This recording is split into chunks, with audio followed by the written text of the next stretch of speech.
a $1.2 billion exit and you've made tons of money and tons of money. It's time to blow it off. So people don't explicitly say that, but that's the implication, right? Part of it is like, okay, tons of money being relative. And I do say that life has been fortunate, God has been kind, and I'm reasonably well. We're the world's first company to have launched as a customer success platform. It's almost like a kid punching way above its weight.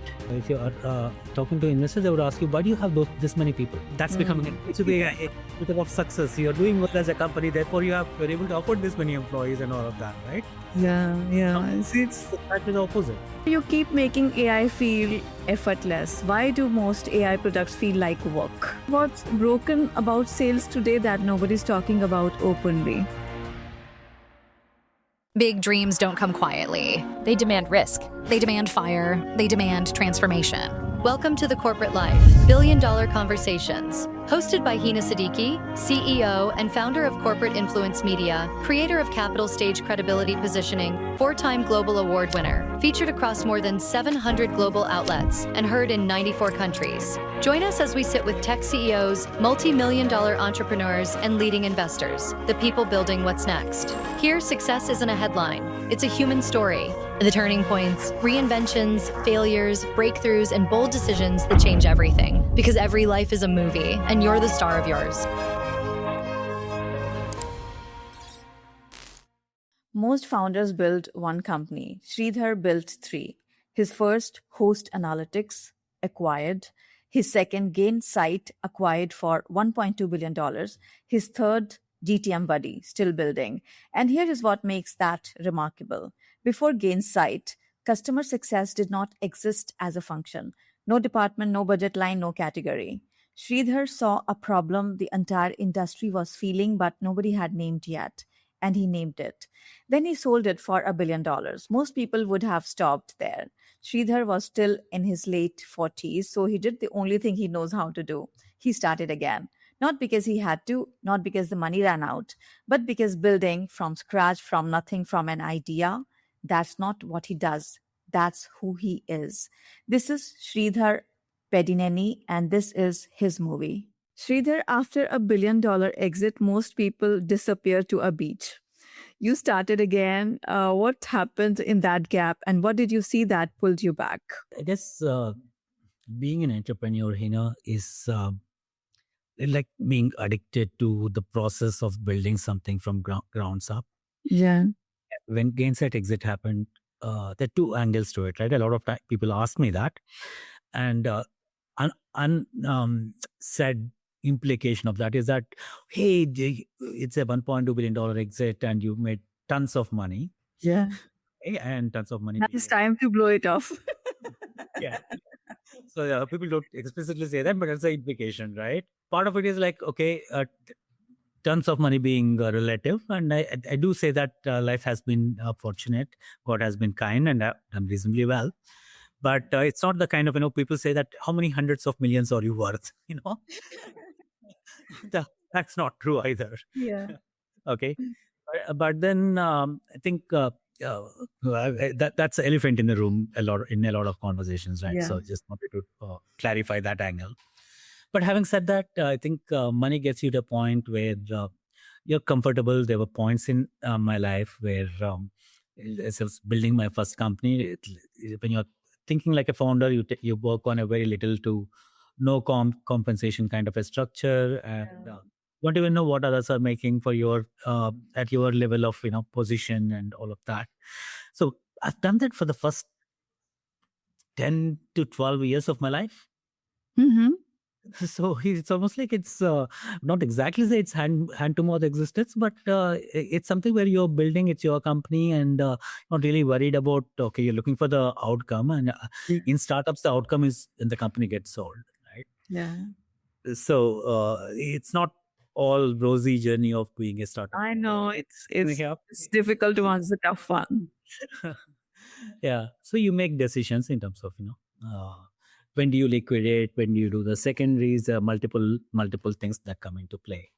Yeah. Anyway, now 2017, my first company got acquired, Host Analytics, and 2020, Gainsight got acquired. And as I mentioned, the God has been kind, life has been good, and thankful and grateful for that. But having said that, I was still in my late 40s, and I took a break for some time, and you run into some kind of an existential question in terms of what's your purpose in life and what do you do? And Yeah. actually, I have found the answer to it yet, but there's Okay. nothing that I know, Mm. which is about starting a company with an idea and staying at it and building, trying your level best to build that company, and that's my comfort zone, if you will. Yeah. So that leads you to the only one thing that I know, which is Yeah. starting, and it's not me. And then you go through the process of it's not just starting for a company's sake. Yeah. Think about what do you want to do, what type of a company you want to build, went through that process, basically. Yeah. This is interesting. And before Gainsight, customer success did not exist as a function. So, how do you convince an entire industry they are missing something they don't even know they need? While I would love to take all the credit for, or on behalf of my partner, Jimmy Berlin, and I Yeah. co-founded the company, that was 2011.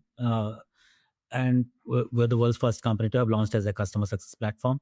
Just because the story played out well, now we can reflect back and say, gloat, hey, you're doing things right and so on. But it was a tough journey. A tough journey in the sense that, okay, you have a customer success software. Yeah. Well, we look around, there's no company that had customer success function, barring a very, very few companies. Yes. The only thing that is known is like, okay, the SaaS businesses were growing. And the foundational premise of SaaS was that, okay, I have all of these customers, and as my install base is growing, they're going to renew, and it's continually grow. Yeah. And the moment people start saying that, okay, customers can cancel the contracts, and there is change that's coming in. So that was a hard realization that I saw from my first company itself, which was a trigger for this, right? Yeah. So the problem statement itself was something that a lot of people were feeling. Okay. And when we launched the company and got the early customers, kudos to my partner, Jimmy Berlin, on that. We're able to get customers like, Marketo and Informatica early on, and so on. It gave us a lot of credibility because these were like well-known names in the Bay Area. Yeah. And they are looking at solving this problem, and that gave us a credibility. And 2013 is when we raised Series A from Battery Ventures, and Nick Mehta became part of the journey. And Nick is a phenomenal guy, and he raised additional money, and he hired Anthony Canada, and started investing in marketing. And we started doing really large format events early on. Okay. Called Gainsight Pulse is the event. And it's almost like this tiny little company talking about customer success, throwing this big events was kind of it's almost like a kid punching way above its weight. So a lot of things that come together, right? There is a problem that was there, Yeah. and people knew the problem existed. There is some level of credibility with large logos purchasing that and trying to solve for that problem. There is Yeah. venture funding, and there are people, good people, great people like Nick Mehta and Anthony Canada coming into the picture, Yeah. starting the marketing initiatives that we did. Gradual adoption over the first 5 years of the company. Even at the end of 2015, it's not like Gainsight became a large company already. It took almost 4-5 years for us to really find that drumbeat, where the Yeah. company is growing and all of that. That's when the customer success became a function.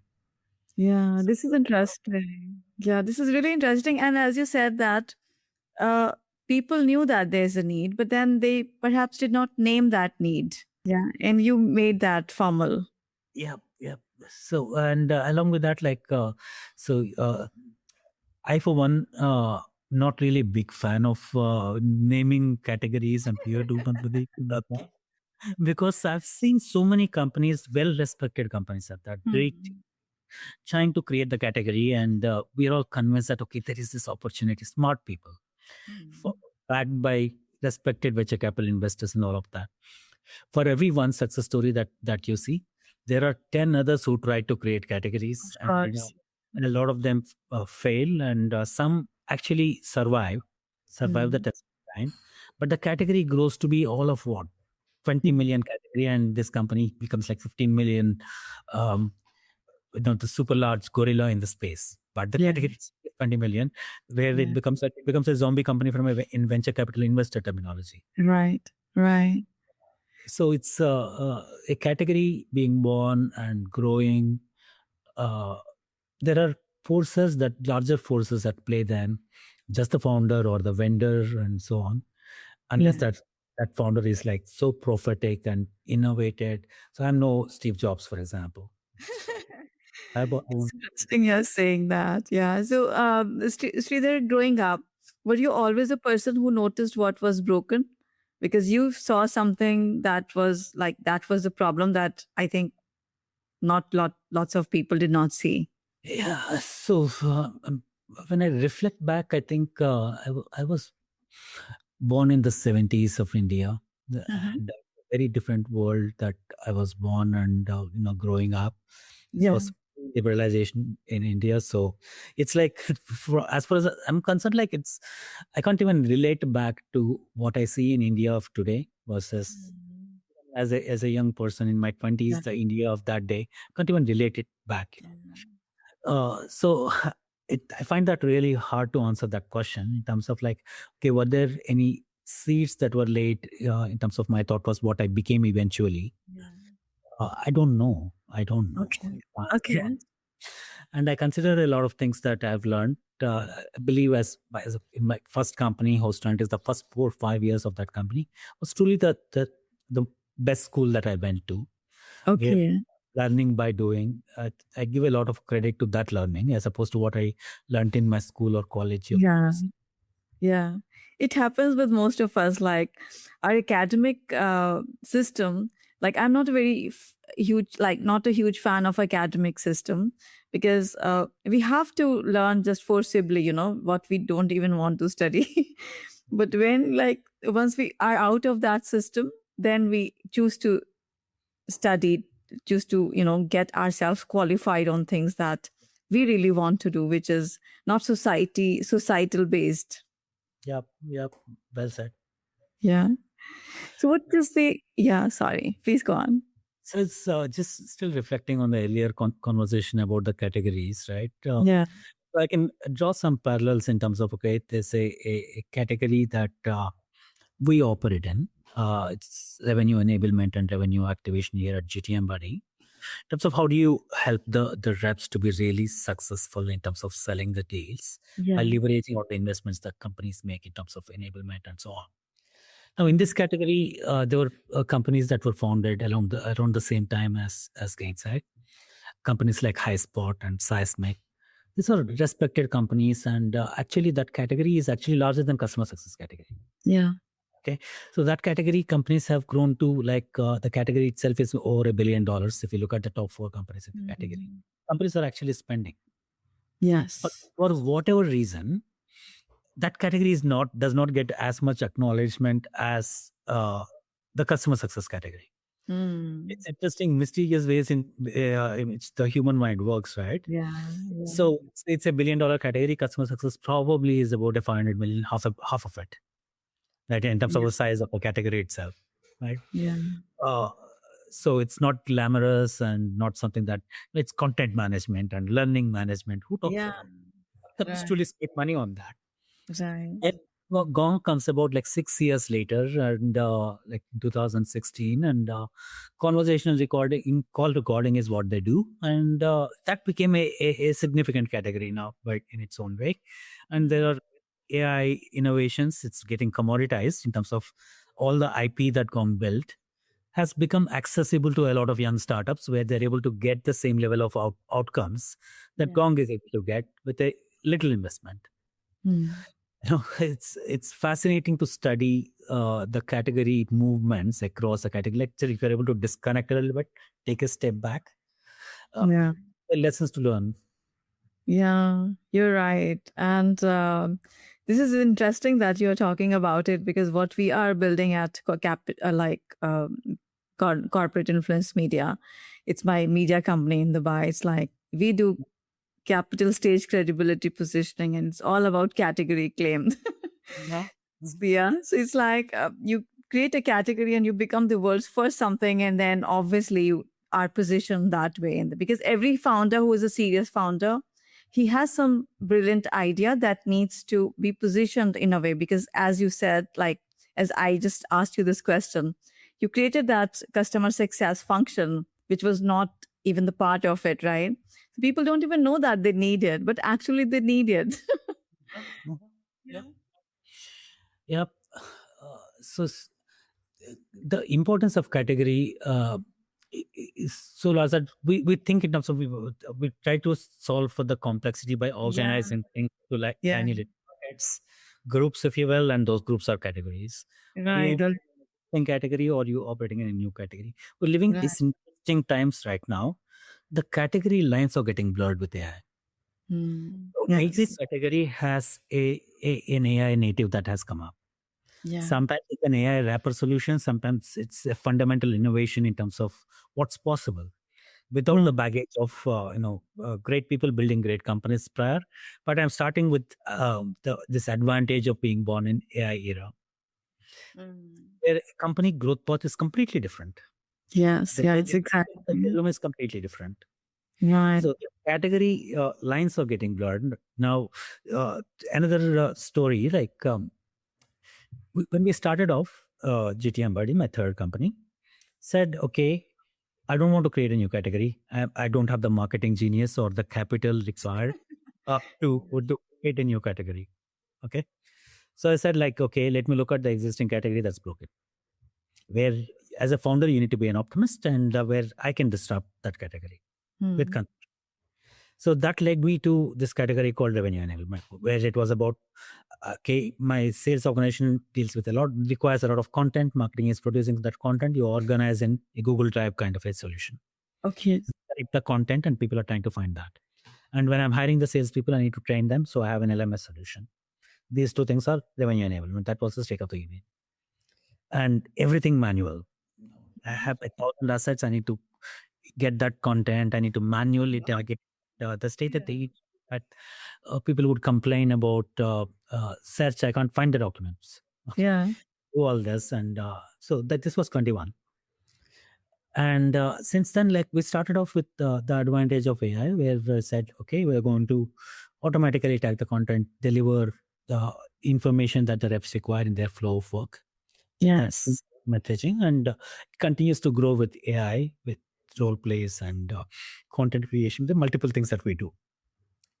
Now, coming back to this category question, I'm asking that same question again, 5+ years into the journey of the company, where if I'm talking about enablement, I'm actually attracting a bad rap in terms of, okay, enablement, people have this notion that, it's a content library and I'm going to create courses. That's enablement. Yeah. But you really is so much more than that. So we need to redraw the category definition. So where we are saying that, okay, you know what? We have a revenue enablement as at the heart of it, but there is an intelligence layer on top of it that activates all of that in the service of revenue. So we're looking at category, redrawing the category definition, and we're calling it revenue activation. Okay. Interesting. So that's a way where you are trying to say that, okay, initial thought process, we want to name something where people have budget for, they're already buying things. So that's what we started with. Over a period of time, and with the advancements in AI, a lot of things are changing. We do more than what enablement is. When we call ourselves as a revenue enablement platform, people have this perception about us. Yeah. And that perception is something we want to get out of. So we are starting to redraw the category definition. Category redesign is what we're doing right now. I love that. This is interesting. And Sreedhar, what's broken about sales today that nobody's talking about openly? There's a lot of great things about sales. There's a lot of things broken about sales. I think sales tech is one of the most broken things out there. That's definitely one of the things, in the sense that sales tech is one of the areas where companies spend money. Yeah. And every tech company out there in sales, they would talk about, you know what, why do I buy Outreach? Why do I buy GTM Buddy, for that matter, my own company? Yes. Or Gong, or in anybody. Because this, we will help you improve your win rates. We'll help you, your reps, to hit the quota, crash the deal cycle, sell the larger deals. Everybody in varying terms is exactly saying the same thing. Yeah. So that adds to so much of, everybody's saying the same, making the same claim, and very few, if any, delivering even a part of it. Yeah. So that's definitely broken. I'm saying this as a sales tech vendor, and I would want my customers and prospects to hold us accountable in terms of, okay, I don't claim that we unilaterally will help you to double your revenue because you have GTM money, but we can deliver an uplift. But how? Connect the dots in terms of how is that happening? I believe that's something that's fundamentally broken. And if you look at the sales and martech landscape diagrams that gets published, Yeah. it's like thousands of companies out there trying to go Yes. to that marketing budget. Yeah. And you are doing it differently. What do you believe about GTM Buddy? What I believe about GTM Buddy is like every company is investing in sales team. Okay, the world of where AI is taking over the salespeople, I don't think that's the reality. Okay. AI can take over the transactional sales scenario, where go to Amazon and buy stuff. Similar to that, can I go online and buy software? Yes, I use software like Miro or Lucid Charts. If I want a single user license of Zoom, I don't talk to any rep. I'll just go onto the website and buy. If I have some questions, maybe AI has a role to play in that. But anything that's more substantive, complex, sales involved with multiple stakeholders, people are not going away. There are going to be human sellers. Yes. Now the question is, and for those human sellers, I hire people, and the question of ramping the reps, that's a universal problem statement that existed, currently exists, and will exist. Humans always ramped into newer things. Can be a new job, or as a company, I have shipped something new product. I need to compete with a new competitor who has emerged. I need to train my people on that stuff. Help new camp or everboarding, whatever name you give it. That problem does not go away. But how we do it in the world of AI, that changes fundamentally. That changes, exactly. A lot of people are worried about, taking AI taking their jobs and stuff like this. And I always believe that AI makes us do our jobs just better if we know how to use it in the right way. And it cannot replace people, because you never would like to be sold by an AI agent, right? So because when you are calling and AI agent answers the phone, we don't like to talk to the the machines or robots. We want to talk to people. Yeah. So slightly different opinion there, that, Okay. so let's say if I'm buying something where I don't really want to talk to a human who is going to be overly salesy, because I'm just trying to buy something that costs me $10, $20, $50, whatever. Then I'm fine. I see that, and I just go ahead and buy. If I have a question, I will ask a chatbot on tell me, clarify, okay, this plan versus this plan, which one should I get?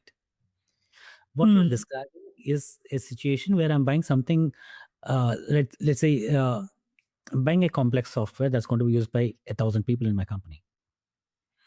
Now, okay, do I want to make that decision by talking to an AI? Can I even make that decision as a one single person in the company? Or to involve other people, for sure. Yeah. There's a mind team, and we are all looking at the problem we are trying to solve from different lenses. If the interaction with human is unavoidable. And so the smaller transactional purchase, I see that happening. It's already happening. Yeah. But complex solutions, products, high value, the role of human seller does not go away. Now the question becomes, there are humans who are using AI in very interesting and creative, powerful ways. And there are humans who are like looking at a chat GPT or a Claude as a replacement to Google. Earlier, I used to go to Google. Now, Exactly. I come to ChatGPT and ask this, or I would use it to rewrite my email and stuff like that. Now, the gap between this is causing a situation where the gap between the AI literates, the AI native part of our population or the target base, versus the people who are using AI in the most rudimentary ways, that gap becoming wider. Yeah. The people who do well are going to be people who have figured out ways to use these tools to their advantage as a force multiplier.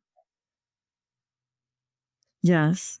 The second thing is that doing more with less is something that's a reality with AI, right? In a way, like what I needed 10 people to do prior, I'm talking about my own business. Now we are able to do that with 2 people. Yeah, that's true. So which means that there are jobs getting eliminated, which could be the case of we have not let go of people, but we're delivering much more than what we used to. We have stopped hiring. Yeah.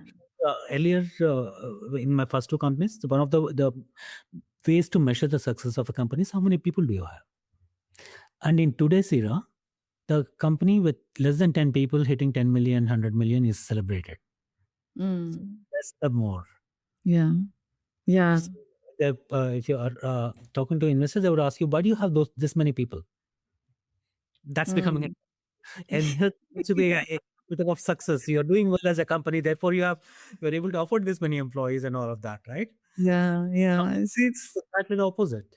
Yeah, and it's reducing the cost so drastically, right? The burn rate is to optimized now with lots of AI coming, AI tools coming, and businesses using AI for a lot of different segments in their businesses. Yeah. Yep. Sridhar, you keep making AI feel effortless. Why do most AI products feel like work? It is work. It's like going back to school. No two ways about it. Yeah. And I've spoken about this in multiple events that I was part of. And I work on learning every single day and every weekend. I invest approach weekend with a project in mind that I'm learning here. Yeah. That's part of my personal mandate.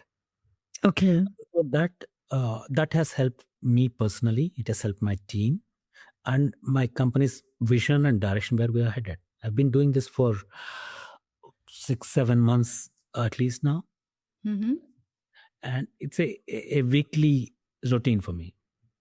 Okay. And the pace at which AI is changing, I still am lagging behind. So I'd be lying if I were to say it's not work.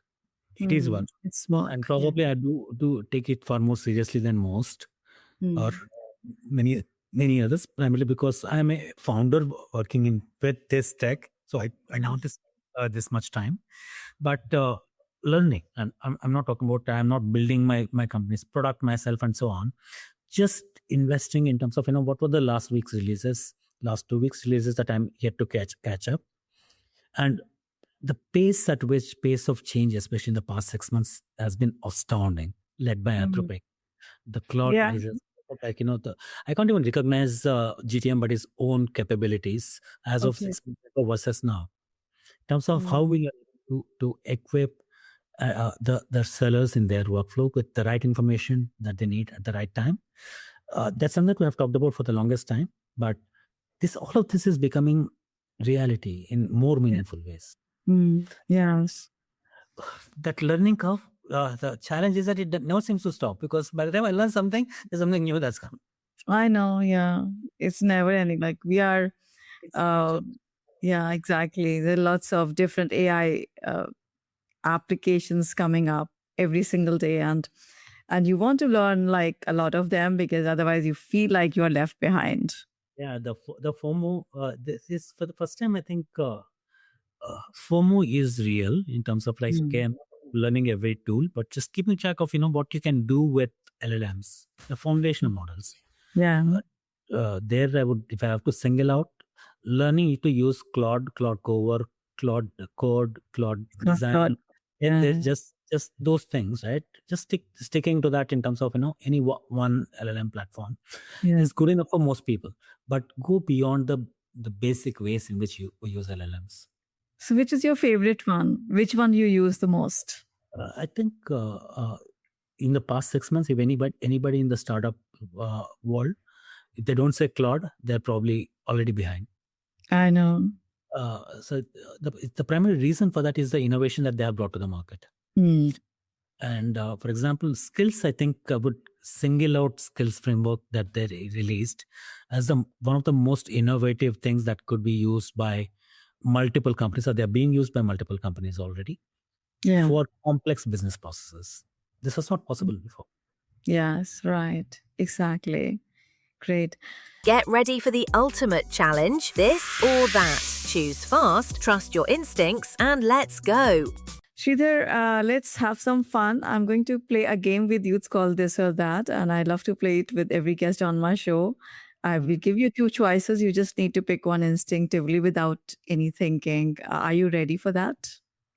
Hopefully, I'm not too good at the basics, but this is fun. It's easy. I promise you that.